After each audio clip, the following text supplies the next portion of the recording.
Y la siguiente charla es a cargo de Alex, A4BFK, y Alex comenzó su andadura en la radio en 1976, en Barcelona, como EA3 Alpha Whiskey Hotel, construyéndose sus primeros equipos de HF y VHF en AM, utilizando aquellos módulos Luprix y aprendiendo de los míticos EA3 Tango Sierra, EA3 Kilo Sierra, EA3 Bravo India Bravo, entre otros, ¿no? Desde los 80 reside en Madrid, autodidacta y apasionado del estudio y la experimentación. Es conocido por sus charlas en Iberradio sobre analizador vectorial de Delta Golf 8 Sierra Alpha Kilo, Quebec, y cómo emplear este instrumento no solo para medir, sino para aprender de radiofrecuencia. En 2018 presentó sus experiencias sobre antenas QFH para satélites y cómo aprender a modular antenas antes de empezar a cortar aluminio y ponerle agujeros y tornillos. En la última reunión presencial de Iberradio, en 2019, nos explicó cómo montar una estación para el QO100 y posteriormente ilustró el programa del SDR Console tanto para el QO100 como para satélites LEO, en una serie de vídeos que podéis ver en su canal de YouTube. Su estación del QO100 está basada actualmente en el Adam Pluto, con el resto de los componentes pues construidos mediante kits de AMSA 2K. Ahora quiere dar un paso más diseñando sus circuitos de radiofrecuencia para microondas y hoy nos presenta sus experiencias en el diseño del sistema Pluto RTX Eco Alpha, que es convertir un Pluto en un transceptor desde 70 MHz hasta 5,6 GHz. Adelante, Alex. Hola, buenas tardes y muchas gracias, Luis, por tus palabras. En los próximos minutos os voy a hablar de un proyecto en el que llevo ya trabajando algunos meses, el Pluto RTXA, y cómo un aficionado se puede enfrentar al diseño de radiofrecuencia. Así es que pasamos a la presentación. Bueno, eh, ¿de qué vamos a hablar? ¿O de qué voy a hablar? Mejor dicho.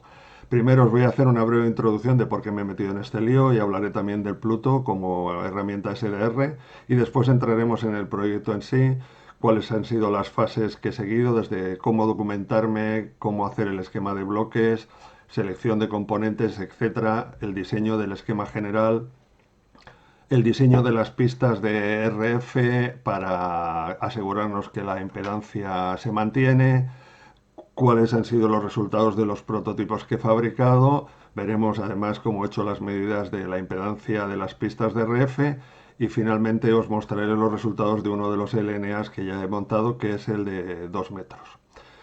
Y por último, bueno, simplemente algunos pasos que quiero dar después en el futuro para asegurar que este proyecto al final acaba perfectamente o al menos funcionalmente y las conclusiones que he sacado al menos en todos estos meses de experiencia de seguir peleándome y de pelearme con los circuitos de RF. Muy bien, ¿por qué complicarse la vida? Fundamentalmente pues porque tengo que resolver una necesidad que yo identifiqué y que ahora os explicaré. Dos, porque para mí ha sido una oportunidad y está siendo una oportunidad de aprender y experimentar desde que empecé con el ingeniero electrónico Philips cuando era chaval hasta ahora. Han pasado bastantes años, como es obvio, pero lo que no he dejado ha sido de intentar aprender y estudiar electrónica de alguna manera, aunque no ha sido mi profesión durante todos estos años. Por otro lado, también tenemos una ventaja actualmente y es que hay una gran disponibilidad de componentes para microondas a precios muy asequibles, componentes cuya información está disponible tanto desde el punto de vista de hojas de datos como modelos para simular los circuitos en los que los vayas a emplear. ¿Y dónde emplearlo? Bueno, pues tanto para el diseño de circuitos impresos y esquemas, así como para el análisis de circuitos electrónicos, disponemos en la actualidad de software libre que da unos resultados muy buenos, yo diría de nivel compitiendo con lo profesional casi. Y por último, dos elementos también clave en el entorno que tenemos actualmente. Tenemos instrumentación a un precio asequible, considerando también las limitaciones que tiene, pero yo creo que para el laboratorio de RF del aficionado más que suficiente. Y por otro lado tenemos fabricantes en el lejano oriente que hacen PCBs muy baratos y de muy buena calidad. Así que con todo esto creo que merece la pena meterse en el lío. Bueno, os decía que os iba a hablar del Pluto. El Pluto es un transceptor SDR que desarrolló Analog Devices, que se ha hecho muy famoso en el último año y medio o dos debido a que es muy empleado como estación de DATV, de televisión digital, y como estación de banda lateral para el QO100. Su rango de funcionamiento estándar es de 325 a 3,8 gigas, pero es muy fácilmente ampliable a 70, de 70 megas a 6 gigas, ¿de acuerdo? Se controla con múltiples software gratuitos, desde GNU Radio hasta GQRX, por ejemplo, para Linux. Tiene modificaciones ya muy documentadas, además, para mejorar estabilidad o controlar el PTT. Y como os decía, es muy utilizado por el DATV porque Evaris Francia 5 Oscar Eco Oscar ha desarrollado un firmware que sigue actualizando continuamente para poder transmitir directamente con un ordenador el Pluto y toda una cadena de amplificación posterior.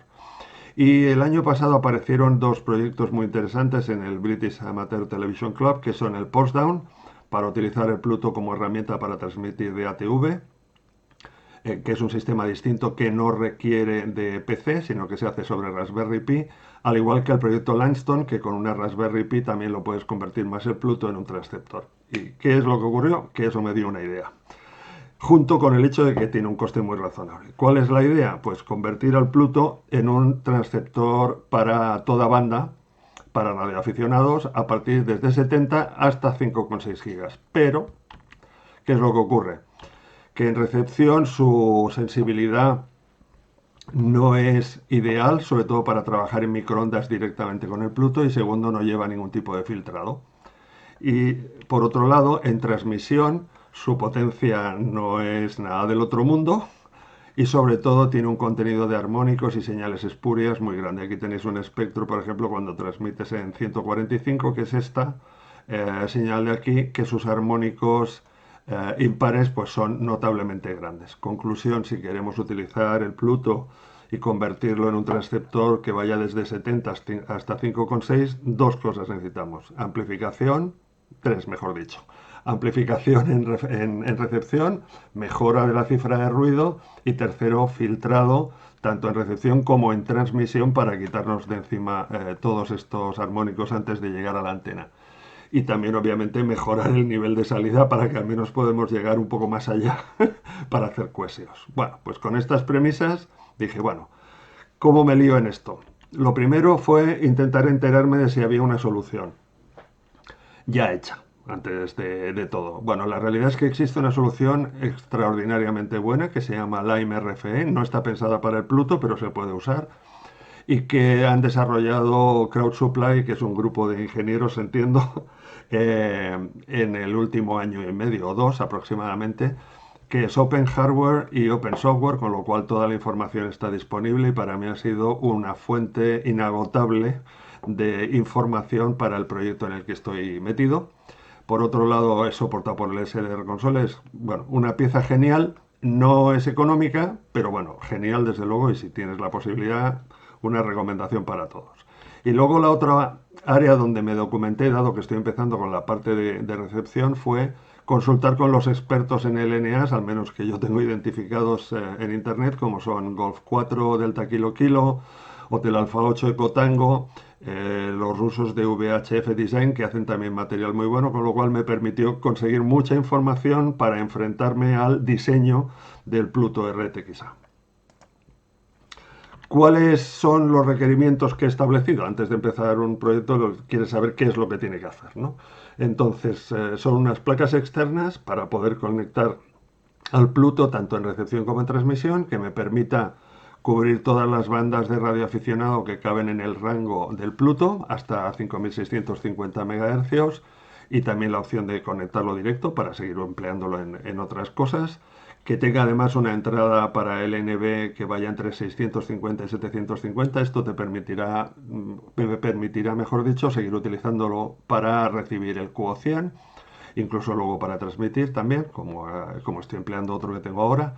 En recepción, pues que conseguir una cifra de ruido entre 1 y 2 dB, que eso ya me hará bajar bastante lo que ya tiene el Pluto de per se. Filtros por banda, el mayor punto de intercepción de tercer orden posible, con objeto de que tenga la mayor resistencia posible a interferencias fuera de la banda de empleo.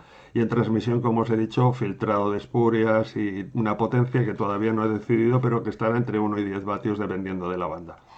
Posibilidad de banda cruzada, un PCB extra para ponerle todo lo que sería el control, porque tiene que llevar un control de qué banda hay que activar, etcétera.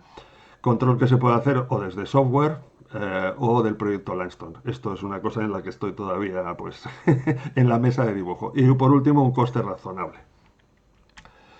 Este es el esquema de bloques que tengo diseñado del proyecto. En la parte de la izquierda tenéis la parte de recepción y en la parte de la derecha la parte de transmisión. Y esto sería la placa de control. Aquí la información más relevante es de alguna manera la estructura o la arquitectura que estoy siguiendo para la recepción, que es en general en las bandas hasta 2,4, y esto va a depender todavía de algunas pruebas que haga, será un filtro pasaltos, un MMIC, que fundamentalmente lo que he hecho ha sido decidirme por dos, el PGA 103+, que es muy conocido y hay muchos circuitos que lo emplean y tiene una cifra de ruido muy baja, y luego para las bandas más altas el TQP 3M9037, que consideré que era uno de los que me podría funcionar. Seguro que hay otras alternativas, pero de momento esta es mi selección. Y luego, por otro lado, va un filtro pasabanda. En la medida de lo posible voy a utilizar, he utilizado filtros SAW porque me ahorro muchos componentes y espacio, pero en el caso de 2 metros y de 70 MHz no he encontrado los que yo creo que me podrían ir bien, así es que voy a hacer filtros pasabanda con componentes discretos, como luego veréis.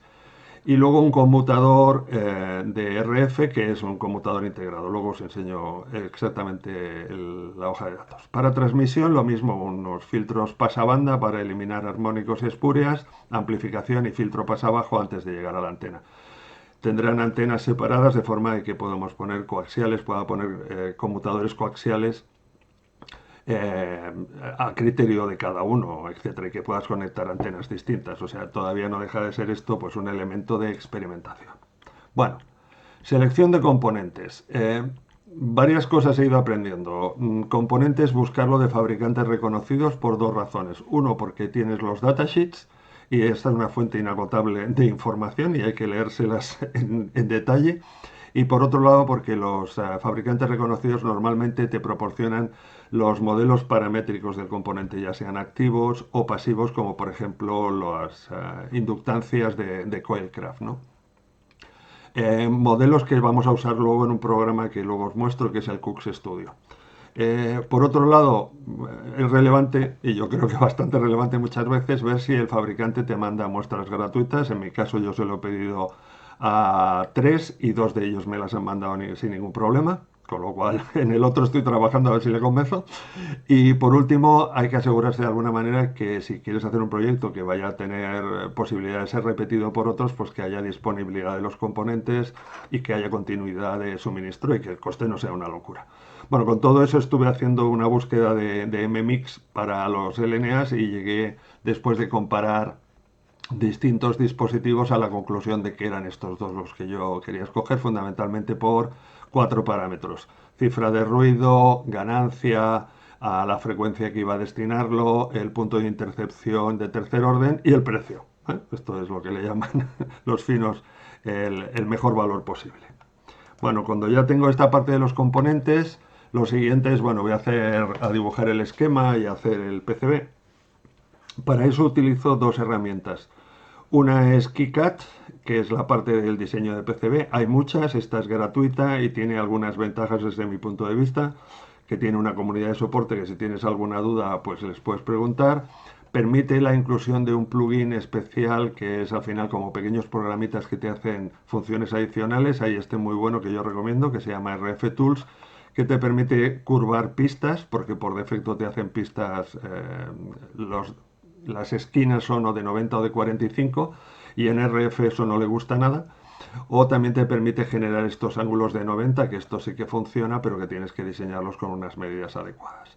Permite además importar librerías de Eagle, que te facilita el hecho de buscar componentes que muchas veces en las librerías estándar no está.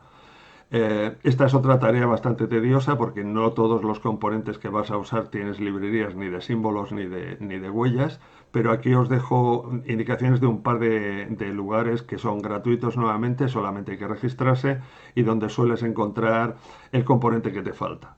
Y en 3D Content Central, pues aquí puedes encontrar muchos modelos 3D por si quieres luego hacer una visualización en 3D, luego os muestro alguna. Y otra fuente también son los distribuidores. Aún así, todas las librerías que yo estoy construyéndome para este proyecto, cuando lo ponga al público de alguna manera en GitHub, pues lo acompañaré con esas librerías, ¿vale?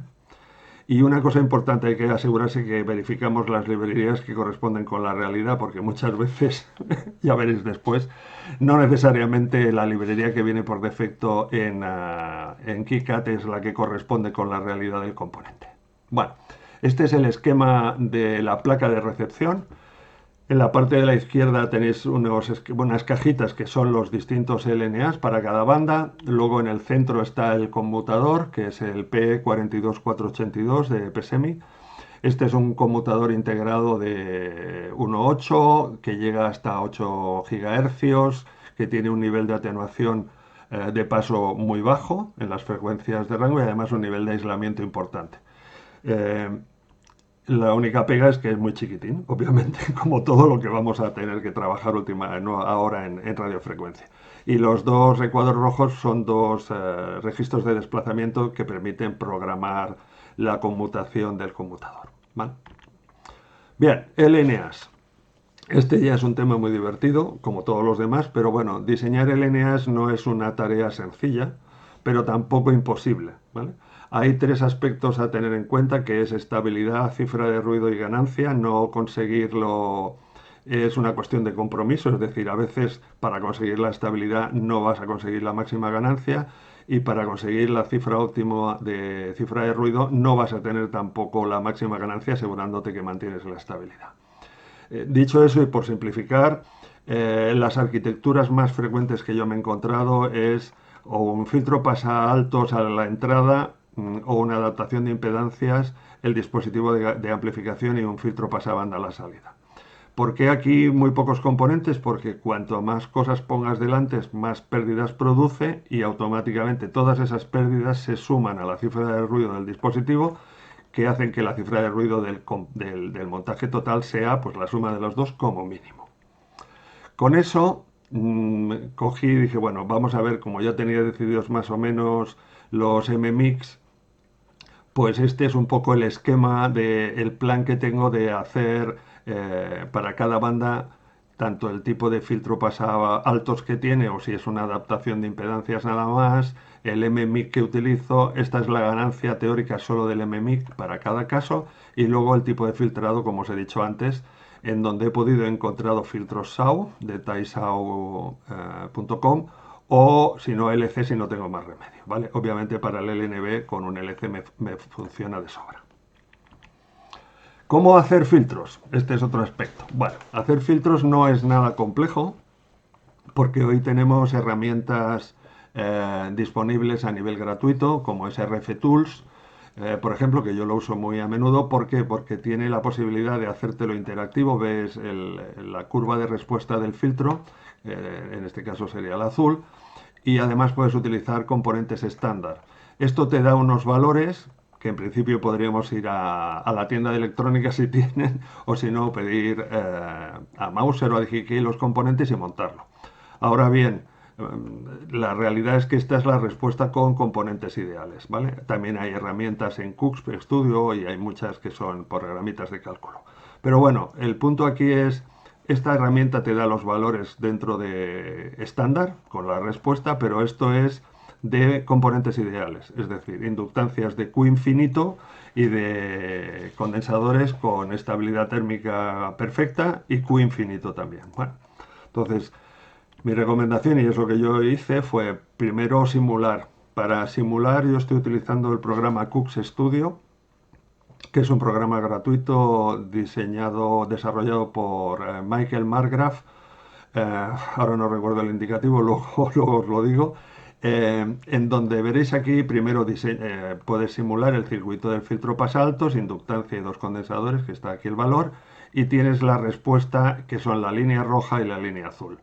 En la banda de 145, en la frecuencia de 145, tiene una atenuación prácticamente de cero, el modelo ideal. Pero si utilizas los modelos de los componentes, en este caso yo he utilizado los parámetros S de los modelos, esto es el condensador, el otro condensador y esta es la inductancia. Parámetros de dispersión, que se le llama también, son ficheros que puedes bajar del fabricante para el dispositivo en concreto que estás utilizando, porque una inductancia, cuando la montas en el mundo real, aparte de que la fabricación lleva a que tenga una resistencia en serie, una resistencia que cambia en función de la frecuencia, bueno, todos los componentes son modelizables, y puedes utilizar esto que se llama modelo SPICE o los ficheros ese, que es mucho más cómodo. Bueno, cuando utilizas el modelo, la curva que tienes de respuesta ya no es la roja, sino que es la verde, en donde la pérdida ya no es 0, sino 0,3, con lo cual seguro voy a tener 0,3 de cifra de ruido más la cifra de ruido del dispositivo. La atenuación, que aquí estaba a menos 20 en 50 MHz, ahora es solo menos 15, y evidentemente el return loss o la adaptación a la entrada pues también se modifica, ¿vale? Estos son los componentes con los que está hecho este diseño. Siguiendo este proceso, pues he ido haciendo el resto de los diseños de los circuitos. Este sería ya con el dispositivo amplificador, en donde todos los LNAs llevan un interruptor, que es un switch que me permite, manteniendo la tensión, habilitarlo o no habilitarlo en función de si estoy escogiendo esa banda o no. El filtro pasa altos, que hemos visto antes, el filtro pasa bajos LC, este es el diseño que utiliza en la MRFE. Los componentes no le hagáis caso porque esta es una copia de uno de los esquemas. Y luego, en el caso del D70, el PGA 103 tiene cierta tendencia a ser inestable, es decir, a auto-oscilar por debajo de 100 MHz, entonces poniéndole esta red LRC, tal como indica la nota de aplicación de Minicircuits, evitas ese problema. Así es que está también preparado para poner ese circuito. Este es el diseño como ejemplo del LNA de 5,6, donde aquí simplemente porque en la hoja de datos ponían en principio una inductancia, pero bueno, porque hay que ponerle la huella, pero normalmente no se va a usar. Un condensador, una pista de una longitud determinada para adaptar la impedancia, el MMIC y el filtro de salida, que es un filtro de minicircuits. Y como os decía, en el caso de que tengas la información de los modelos, pues puedes hacer esto. Por ejemplo, esta es la simulación del amplificador de entrada de 5,6, donde tendría aquí la antena, condensadores de momento están todos puestos ideales, el dispositivo de amplificación, que esto es un fichero, la línea de transmisión de salida, el otro condensador, otra línea de transmisión, el filtro, porque esto al final no va todo junto en el PCB, o sea, al final hay distancias, ¿no? Y luego otra línea de transmisión, el condensador, y aquí ya sería la salida de la antena.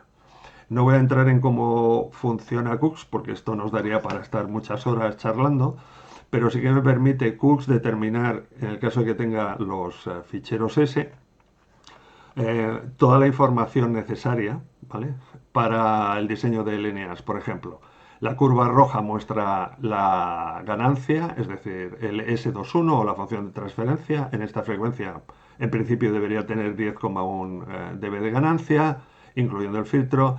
La K, que es, le llaman rollet en este programa, pero es el factor de estabilidad, está por encima de 1, con lo cual no espero que se ponga a autooscilar. La azul es la adaptación a la antena de entrada, menos 7 decibelios, menos 7 dB. No está mal, tampoco esperemos que tenga una hiperadaptación a 50 ohmios, porque eso lleva muchas veces a autooscilaciones. Y luego la cifra de ruido, que también te la calcula, pues 1,2 de cifra de ruido a esta frecuencia, que bueno, no es por debajo de 1, pero bueno, tampoco hay muchos más componentes, y teniendo en cuenta de que el SDR ya tiene 9 decibelios de cifra de ruido, pero le pongo algo que va a tener 2 delante, desde luego el resultado no van a ser 9, serán alrededor de potencialmente 3, no he hecho el cálculo, pero bueno, se puede hacer también. Bueno, así que ya tengo diseños, vale, y ahora cómo hago pistas de PCB en radiofrecuencia, que es todo Alguien dice que es un poco arte y magia negra, yo creo que es una cuestión de ciencia y de tecnología y de manejarse con los datos. Primero, las señales de RF son muy sensibles al ruido y entonces es importante asegurarse de que mantenemos la impedancia, porque todo lo que haya retorno, es decir, que haya energía reflejada, pues obviamente lo vamos a perder. Luego lo otro es el material a emplear, ¿vale? En general todo el mundo que hace profesionalmente circuitos en microondas no utiliza las placas de circuito impreso de FR4, pero yo voy a ir en contra de la norma y voy a intentar manejarme con FR4 hasta el máximo de frecuencia posible que pueda manejar. Las pistas, como os he dicho antes, son líneas de transmisión. Entonces, la línea de transmisión depende, su impedancia, de varios parámetros.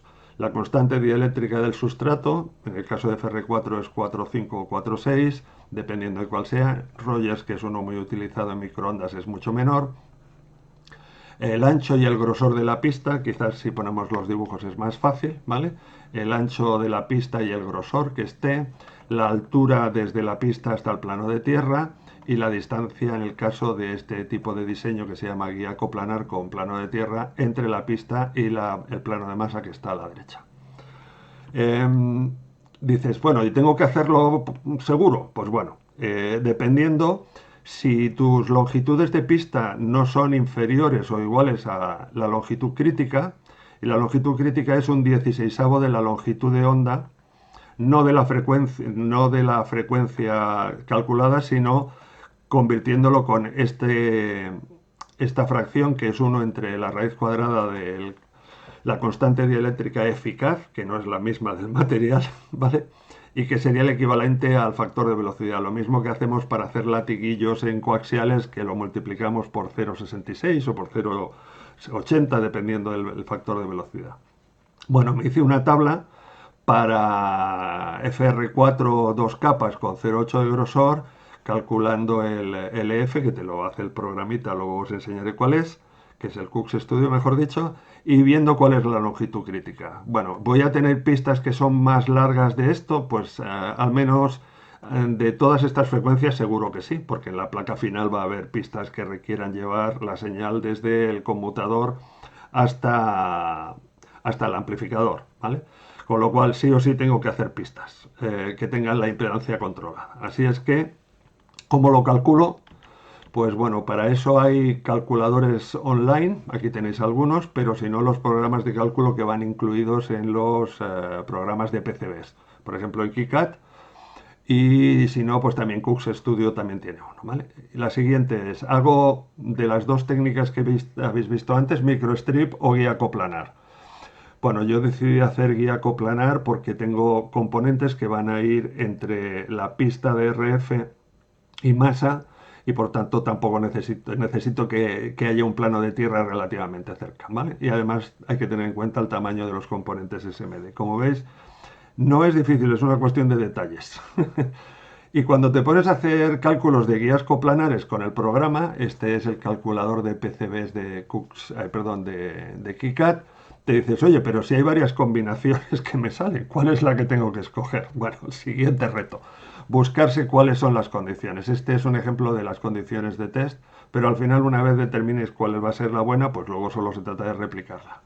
Este es el programa, como os decía, calculador, en donde en la parte de la izquierda introduces la información de la placa del material que vas a usar. La altura es 0,73, es la diferencia entre el grosor de las pistas, el grosor de la parte de abajo, etc.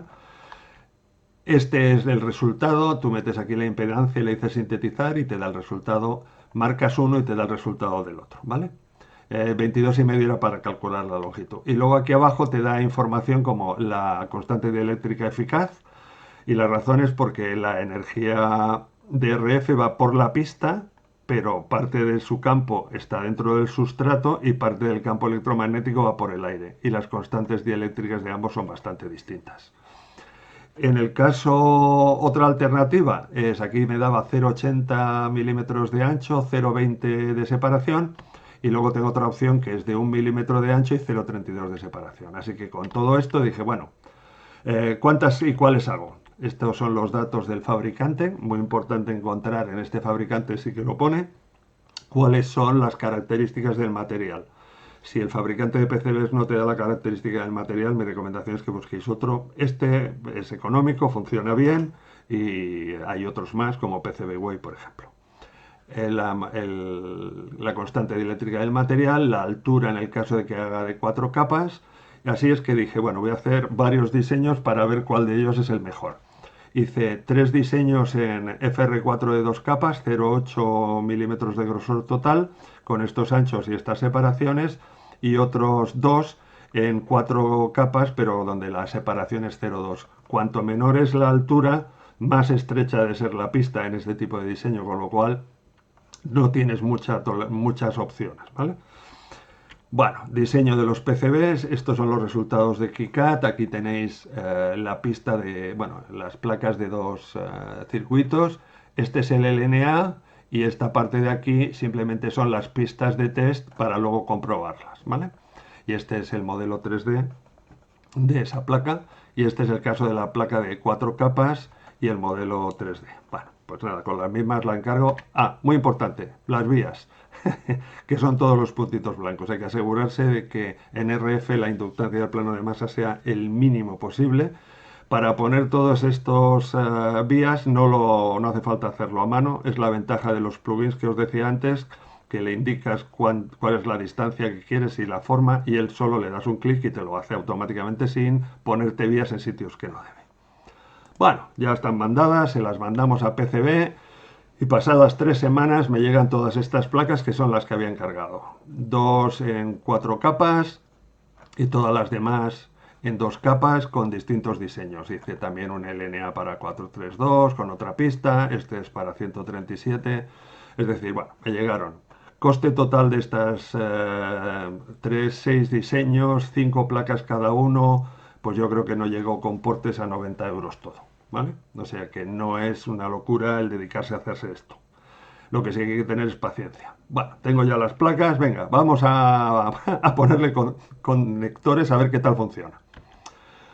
Para medirlo, pues para medirlo, como os he dicho, le puse unos conectores a las pistas antes de gastar los componentes que tenía para hacer los LNAs y estoy utilizando como instrumento un Nano VNA 2, que tiene un rango que va desde 1 mega hasta 3 gigas, pero bueno, yo lo voy a forzar un poco hasta 3,5 gigas. Utilizo este software que es uno de los varios que hay para utilizarlo con el Nano VNA, que es el Nano VNA App. La ventaja que tiene es que puedes poner múltiples gráficas a la vez en pantalla, maneja memorias y sobre todo que tiene también la opción de hacerte cálculos inmediatamente y ver distintas respuestas en función del parámetro que estés midiendo. Como todas las medidas que vamos a hacer son medidas de reflexión, con lo que vamos a utilizar es el parámetro S11 y de ahí deducir el resto de informaciones que lo hace el programa. Muy importante las medidas en los Nano VNAs o en los VNAs en general es la calibración. Utilizar un kit de calibración razonablemente bueno es importante, casi más que el aparato. Yo utilizo una carga de Telegunner gracias a José Ignacio que me la mandó porque la que tenía yo de Amphenol se pasó de tener 50 ohmios a 100 y luego el resto de componentes que son el short, el corto, el abierto y el through que es para conectar entrada y salida en el caso que utilices el puerto 1 con el puerto 2 son de los que yo tenía unos de Amphenol. Bueno, importante el plano de calibración a base de utilizar el movimiento del plano eléctrico, le llaman E-delay en estos programas, pero en realidad es el plano de calibración, lo puse justo aquí que era donde más lejos lo podía meter. Y aquí esto es la línea y aquí hay una carga de 50 ohmios. Así están hechas todas las medidas. Bueno, vamos a ver qué ha pasado. ¡Pumba! Placa de 4 capas, altura 0,2, pistas súper estrechas. El return loss, que sería la adaptación de la carga con la línea, ¡buah! Madre de Dios, esto es imposible, esto no se puede usar. Horror. La primera en la frente. Esta es la variación de impedancia que ocurre, pues bueno, en 3 gigas tengo 17 ohmios, es decir, esto no es una línea adaptada de 50. Obviamente las dos tenían una respuesta, este es la media onda y además me hace este rizo de, bueno, ¿qué es lo que me está pasando? Pues para verlo, lo mejor es simularlo. Dejadme que voy a cambiar esto aquí. No, déjame así. Vale. Cuando mire la placa, en realidad lo que yo estoy midiendo no es la pista. Lo que estoy midiendo es el conjunto del conector con su soldadura, la pista, el otro conector con su soldadura y la carga. Y cuando trasladé las medidas de separación de ancho del pin del SMA hasta más la separación hasta el plano de masa, este sí porque era por diseño, este también porque lo había hecho así con el PCB, e hice los cálculos, en realidad yo estoy midiendo el resultado de una línea que tiene 21 ohmios de impedancia, una línea que tiene 50 ohmios de impedancia, que es la que he diseñado, y una línea que vuelve a tener 21 ohmios de impedancia y una carga de 50. ¿Vale? Conclusión, el método de medida no es el óptimo, pero al menos esto refleja que hay algo que hay que tener en cuenta. Ojo con los conectores cuando los conectes a la pista SMA, que no hagas cosas como las que yo he hecho, es decir, que cambies el ancho correspondiente. ¿Vale? Esto también se ve perfectamente en la simulación. Este sería la simulación ideal, es decir, yo estaba esperando una línea que tenga un return loss como de menos 64, eso es fantástico. No se ve aquí, pero es un puntito en el centro del Smith Chart. Pero el cuadro rojo es la simulación que os he enseñado antes. Esta es la pista de 21, la de 50 y la de 21. La impedancia la sé porque hice los cálculos utilizando el calculador de pistas. Pones la anchura, la separación, etcétera, y tienes la impedancia. Y eso es la línea roja del gráfico. En la línea verde es la medida, ¿vale? ¿Cómo meto el dato de la medida? Porque puedo colocar el fichero y generar un circuito que es 2 puertos y el fichero S, ¿vale? Razonablemente se acerca, con lo cual es muy probable que lo que yo estoy midiendo es lo que en realidad estoy simulando o estoy simulando mejor la medida. Bueno, pues es obvio que con las de 4 capas no me he lucido. Vamos a ver si con la de 2 capas me ha ido un poco mejor. Obviamente los errores se repiten si no te has dado cuenta antes, ¿no? Bueno, esta es la medida de la de 2 capas, donde la adaptación es algo mejor a 3 GHz, ¿vale?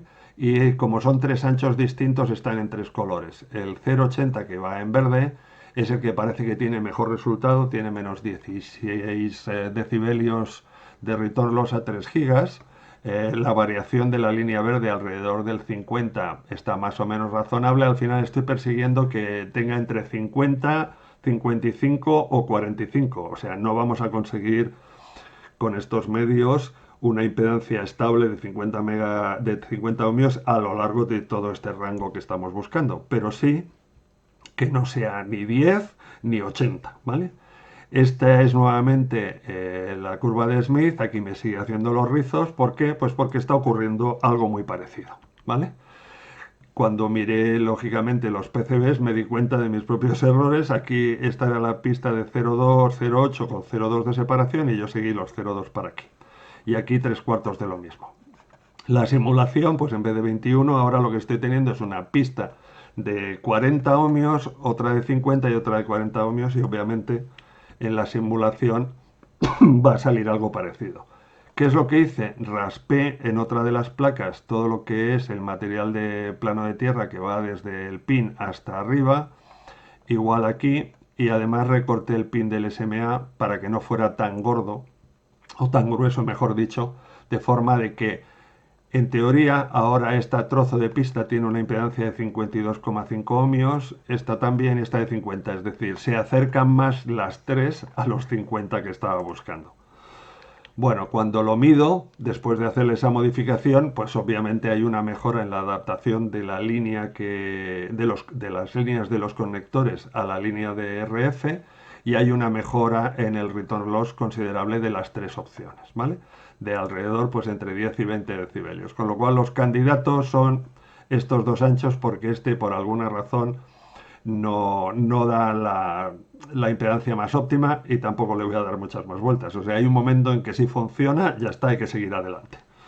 Muy bien, con esto dije, bueno, las de 0,8 más o menos son razonables, tengo que quitarle el efecto de masa de los SMAs, así es que voy a montar, perdón, antes me dejaba de explicaros, esta es la simulación tanto de sin corregir como corregido y como veis la simulación al menos en el rango superior se acerca. Estoy estudiando porque tengo estas diferencias de aquí y esta fundamentalmente es porque en la simulación está más claro cuál es la media onda y cuando lo mido no sale ese mismo efecto. Pero bueno, ya los aros alrededor de 50 ohmios son más pequeñitos. O sea, vamos en la dirección correcta.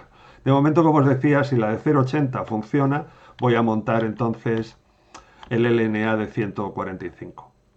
Lo hice por pasos. Primero monté el filtro pasa altos y lo medí.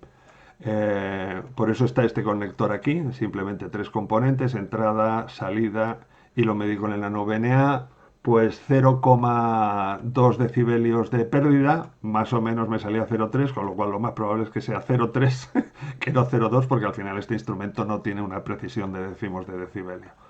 Monté también el filtro pasabajos y esta es la curva de respuesta. Tiene una atenuación de 2,7, pueden ser 3, tampoco vamos a ponernos, vamos a decir, exquisitos, teniendo en cuenta que esto es una visión desde el punto de vista de diseño de aficionados y la curva de respuesta de adaptación a 50 ohmios. Bueno, y lo monté, aquí lo tenéis soldado, todos los componentes, el PGA 103, su estabilizador, aquí no le puse el switch porque este es simplemente una placa para probar si el diseño es válido. Pero bueno, lo bueno de montarla es que me permitió identificar más errores. Por ejemplo, las huellas que yo estaba usando de los inductores de Coilcraft de 0,805 pues son pequeñas respecto a la anchura del conductor, con lo cual aquí al final acaban apareciendo capacidades parasitas adicionales que hay que resolver en un próximo rediseño. Muy bien, pues este es el resultado final, es decir, tengo un amplificador de entrada de antena de 2 metros que tiene 20,3 decibelios de ganancia en 145, tiene un ancho de banda de aproximadamente 36 megas. Hacerlos más estrechos es más complejo, ¿vale? Pero de momento para el propósito este es más que suficiente y estoy pendiente de medir, gracias a la ayuda del resto de los compis, la cifra de ruido y el punto de intercepción de tercer orden, para ver si más o menos está en línea con lo que yo esperaba.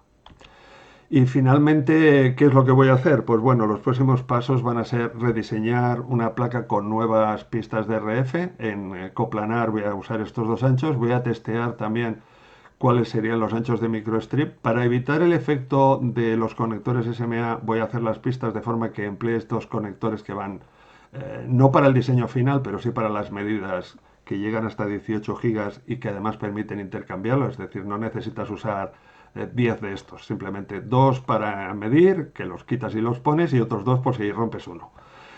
Incluir además lo que son las líneas para la calibración. Voy a hacerme un soporte para medir los parámetros ese de los filtros SAW, fundamentalmente porque el fabricante solo te da el PDF pero no te da el fichero. Así es que voy a hacer con mis medios o con los medios de los compañeros que seguro que me echarán una mano para tener un fichero de cuál es el parámetro exactamente del filtro. Y entonces con eso voy a hacer unas nuevas PCBs. Espero llegar a tener un PCB final rediseñado, porque este fue un principio inicialmente, pero que obviamente requiere todavía un poquito más de trabajo. Y esto es todo. Mis conclusiones, pues prepararse es clave, es decir, esto no es una cuestión de que no se pueda hacer, pero requiere estudio, hay que buscar la información, librerías de componentes. En esta parte, cuando yo lo acabe, todo el mundo va a tener al menos esta parte resuelta. Y buscar diseños similares, porque al final la mejor manera de aprender es ver lo que se ha hecho. Usar de programas de simulación es imprescindible para diseñar. Mi recomendación es el Cux Studio, que es el único que yo conozco para RF más o menos sencillo, que es gratuito. Si vas a utilizar programas para hacer PCBs, decide el que vas a usar y desarrolla maestría en el mismo, porque si no, si vas cambiando no funciona. Diseñar pistas de RF tiene su gracia, pero no es imposible. Hay que asegurarse de mantener siempre la impedancia y en el caso de que tengas que cambiar el ancho de la pista por cualquier razón, utilizar los tappers, que son unas formas de reducir el ancho de la pista progresivo. Por último, medir e interpretar las medidas es imprescindible para entender lo que sucede, porque si no, al final dices, ¿qué es lo que me está fallando? Si algo no funciona como esperabas, no es mala suerte, hay una razón, con lo cual hay que buscarla. No es necesario, como habéis visto o como os he comentado, un gran dispendio económico para diseñar en RF. El software, la información es gratuita, los componentes no, salvo que consigas muestras, pero no las vas a tener de todos, obviamente. Y lo que sí que necesitas es estudiar, informarte, etcétera, y perseverar para avanzar. Y por último, sobre todo, pues experimentar, aprender y compartir es lo que nos permite a todos ir avanzando en estos proyectos de RF por radioaficionados. Gracias a todos los que me ayudan en esta locura, que yo los llamo los radios trastornados. A la mayoría los habéis visto, o a muchos de ellos los habéis visto hoy en presentaciones, pero hay muchos más que están ahí contribuyendo enormemente al desarrollo de circuitos como el que yo os he mostrado. A Tommy del Talima 5 Bravo Charlie Alfa, que fue el que me empujó desde Alemania, mete 5,6, mete 5,6, que seguro que aquí vas a tener clientela. A Michael Margraf, a José Manuel Campelo, al que le quiero dar muchas gracias porque me ha ayudado mucho con los tutoriales de Cooks Studio. Michael fue el que lo desarrolló. Y Gunther Kreuz, que también tiene unos tutoriales excelentes, no solo de Cooks, sino de Nano, VNAs, etcétera. Os recomiendo su página. A Paul Magner y Maxim Grusinski, que son los dos que se han comportado muy bien de Coilcraft y Minicircuits, mandándome muestras y muy interesados por el diseño, etcétera. Y finalmente a todos los que comparten sus conocimientos y experiencias, ya sea a través de la radio, a través de tutoriales, a través de documentos que nos permiten a los demás aprender y avanzar. Así es que muchas gracias a todos y aquí estoy para las preguntas que tengáis a bien realizar. Gracias. Ok, perfecto, Alex.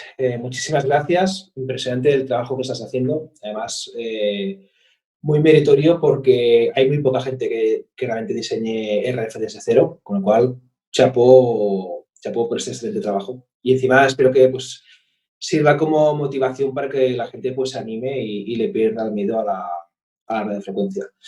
Han surgido algunas preguntas. Luis Incodón dice, Alex, ¿valoraste un diseño modular en lugar de una única PCB en todas las bandas? Me refiero a módulos intercambiables para las diferentes bandas. Fue una de las cosas que me planteé. Es una opción porque todos los aprendizajes de este diseño pueden valer. Una de las dificultades es cómo conectar los distintos módulos a una placa madre, sobre todo porque a partir de ciertas frecuencias, yo creo que desde 1200 en adelante, o ponemos conectores de muy alta calidad o al final vamos a tener pérdidas. Por eso, y yo creo que dentro de una caja no demasiado grande, el PCB que os he enseñado tiene 40 por 70, que es una de las estándares de estas de Otto Schubert, te permite integrarlo bastante bien. Pero bueno, yo creo que los aprendizajes luego valdrán para desarrollar en una dirección o en otra, ¿no? Perfecto. Otra también de Luis. ¿Vas a hacer un kit con este diseño en un futuro? Todavía no lo tengo decidido. Lo que creo es que, dada la complejidad y el tamaño de los componentes, la mejor opción sería, bueno, mi objetivo es que funcione y que funcione bien a cualquiera que lo tenga, ¿vale? Por eso la calidad de los componentes y la calidad de la manufactura es importante. Entonces ya veré cuál es la mejor opción, pero lo que sí que quiero es que sea accesible al mayor número de radioaficionados posible, dado que hay mucha gente que está usando el Pluto y de esta manera creo que podría ser un buen salto a las microondas para mucha gente que hoy piensa que necesita gastar muchísimo dinero en un transverter y tener uno por banda. Pero bueno, todavía no lo tengo decidido. Más información a medida que avance. Perfecto, genial. Alex, José 3HMJ, Alex, ¿el conector te afecta en todas las bandas? El conector, cuanto más alta es la frecuencia, mayor impacto tiene. De hecho, como habréis visto en el LNA de 2 metros, lo único que hice fue raspar. Pero en la medida en que subes la frecuencia, la longitud crítica, como habéis visto también en la presentación, tiene mayor impacto y por tanto si el largo del pin es muy grande te complica la vida. Así es que dependiendo de la banda, sí, efectivamente el conector SMA se puede convertir en un problema o un tema que hay que manejar. Ok, perfecto. Y una última que te lanzo yo sobre Cooks. Muy interesante los comentarios y la verdad lo conocía, pero no de esa profundidad y veo que realmente pues, se le puede sacar mucho jugo. La pregunta es, ¿qué tal es Cooks versus los comerciales? ¿Lo has podido comparar? Yo no lo he podido comparar, pero José Manuel Campelo en uno de sus tutoriales compara Cooks con un programa profesional de Keysight que se llama ADS, Advanced Development Systems, y las diferencias son lo suficientemente pequeñas como que para que los resultados que a nivel de aficionados podamos obtener sean muy, muy razonables. O sea que para mí es una referencia teniendo en cuenta que el coste es cero y además sigue manteniéndose una actualización de la versión estudio, porque Michael formó parte del primer grupo de desarrollo de Cooks, pero ahora se apartó de alguna manera de ese grupo. Es una historia para ser un poco larga, pero bueno, el programa está disponible y todos los enlaces a todos los sitios que he hecho referencia, pues los incluiremos en la página cuando acabemos la sesión. Genial. Pues nada más. Continuamos ya con la siguiente. Pues venga, vamos. Adelante, Luis.